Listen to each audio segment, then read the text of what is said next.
Hello everyone and welcome back to the State of the Web. My guest today is Addy Osmani. He's an engineering manager on the Chrome team focusing on web performance. And today's episode is all about JavaScript. It makes the web go round, but too much of it can actually be a bad thing. This is the state of JavaScript. Let's get started.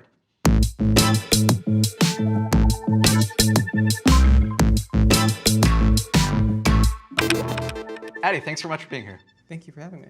So how long have you been doing web development? Whoa, way too long. It's been about 17 years now.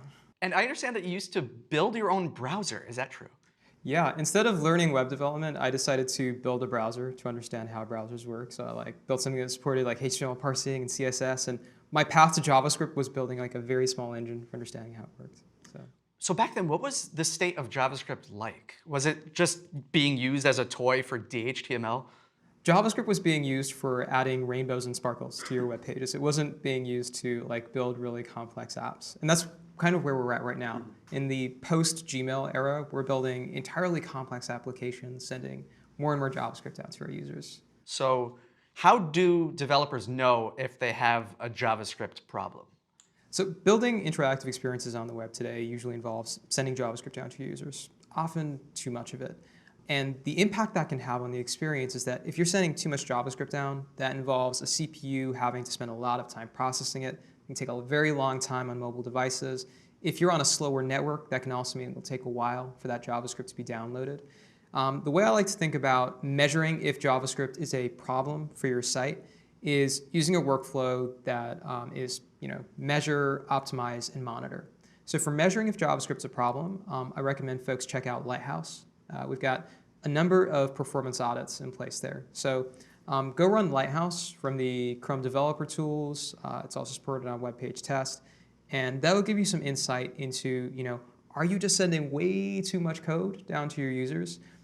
If you are, it'll tell you if JavaScript boot up time is an issue. And it'll also give you a few ideas around things that you can do to reduce that amount of script.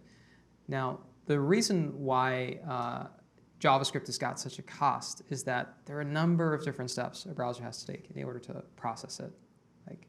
If you're loading up a web page, that JavaScript first of all needs to be fetched over a network. It then needs to be parsed by the browser. Parsing can take a very long time on a slower CPU. It has to be compiled and then executed. For many sites, if you're shipping megs and mountains worth of JavaScript down to your users, that can take seconds and seconds of time. And that's not so uncommon. In the HTTP archive, we've seen at the 90th percentile, sites are actually sending more than a megabyte of JavaScript. And that's gzipped and minified. Yeah. So that's a lot of code. That's a lot of code. That's as you said, that's minified and gzip code. We're saying, uncompressed is probably 2 or 3 times that. So a lot of people are, having a browser deal with megs of JavaScript, literally, that has to process. Which isn't great. Yeah, but the good news is that the median is only 400 kilobytes. It's still a huge amount of code, but it's not in the megabytes, luckily. Yeah. So what guidance would you give to developers to use JavaScript responsibly? Throw it all out. No, don't throw it all out. That. You can't throw it at all. So what I recommend doing is only ship the code that your user needs for the current page or the current route. Very often, what sites will do is they'll bundle all of their JavaScript into one big monolithic blob, and they'll ship that down. Instead of doing that, what if you broke it up in smaller pieces? So just ship the code needed for the current page. Once that's fetched, you can use techniques like prefetching, pre-caching, using a service worker to go and start fetching in, lazily loading in the rest of the code needed.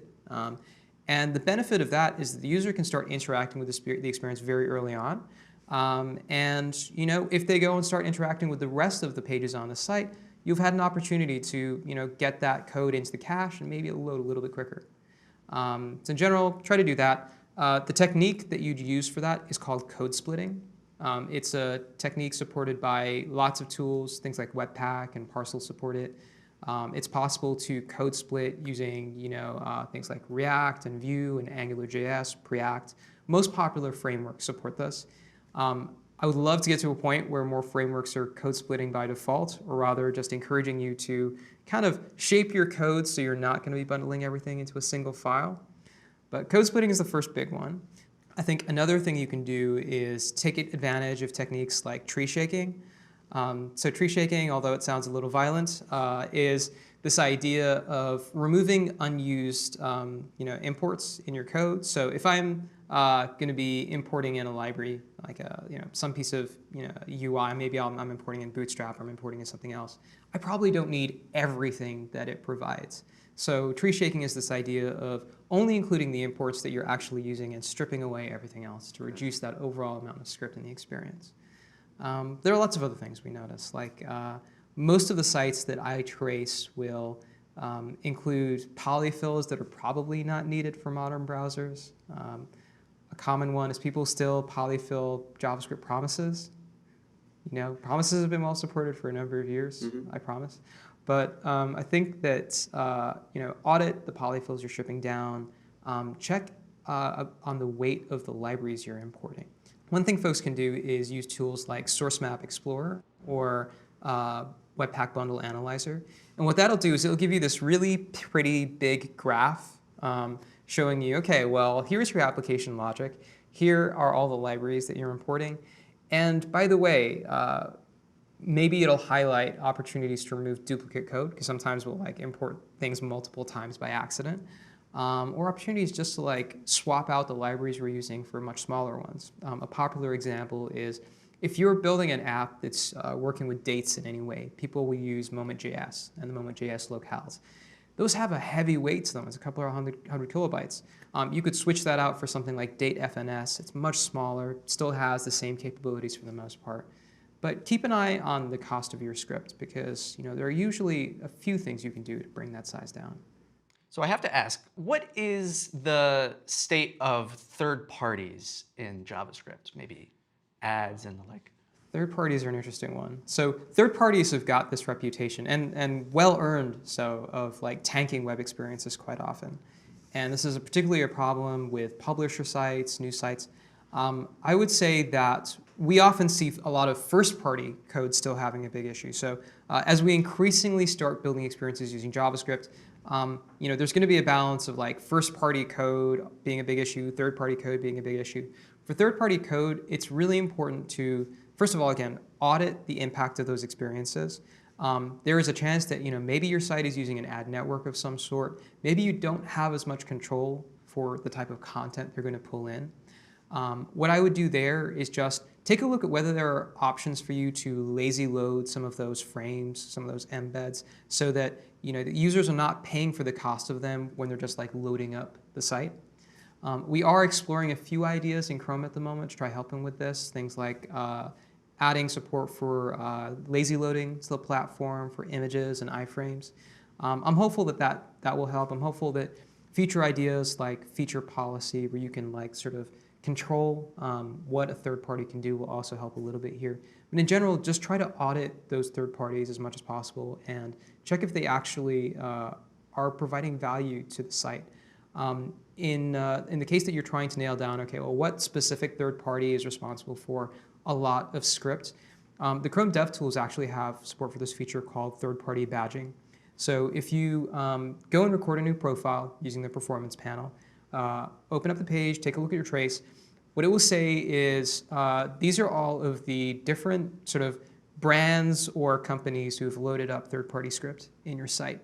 You can then go and organize it sort of bottom up or via different ways of visualizing the data and see, okay, well, who has actually been spending a lot of time in script, and figure out, are there ways for me to send feedback back to those ad providers, or options for me to evaluate if I could switch out my providers to somebody else that isn't going to tank performance quite as much.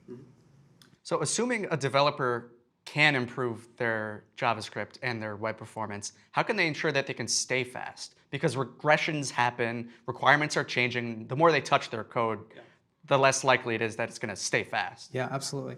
I think as an industry, we need to shift towards adopting performance budgets. Something that I commonly see is, an engineering team will get really psyched about improving their performance. They'll do a sprint where they try to make things better, and they'll celebrate those wins, come back a quarter later, and suddenly everything is on fire. And the reason for that is often that we're not enforcing budgets for, how well we are agreeing as an organization that the experience has to be. We need to get to a place where, like, sites have agreed on, maybe not shipping more than 170 kilobytes of minified and gzip JavaScript for their experiences, or whatever number makes sense to keep your time to interactive, in a good place. But once you have those budgets in place, it can be enforced at a continuous integration level. So, if I'm an engineer working on a new feature, and I submit that to my team, hopefully, in Travis or something else, they'll be able to see in the pull request, okay, well, the cost of this feature was so-and-so, and it has or hasn't broken the budget.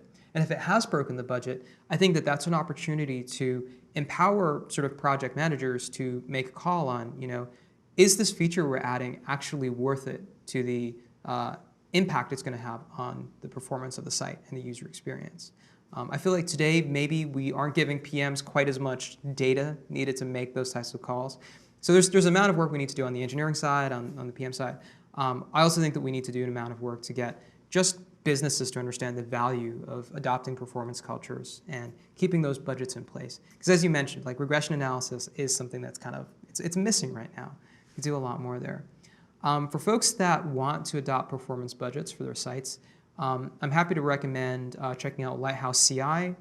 Also happy to recommend checking out Speed Curve or Caliber. These are third-party solutions, but they have support for setting performance budgets based on sort of a metrics level or a size level.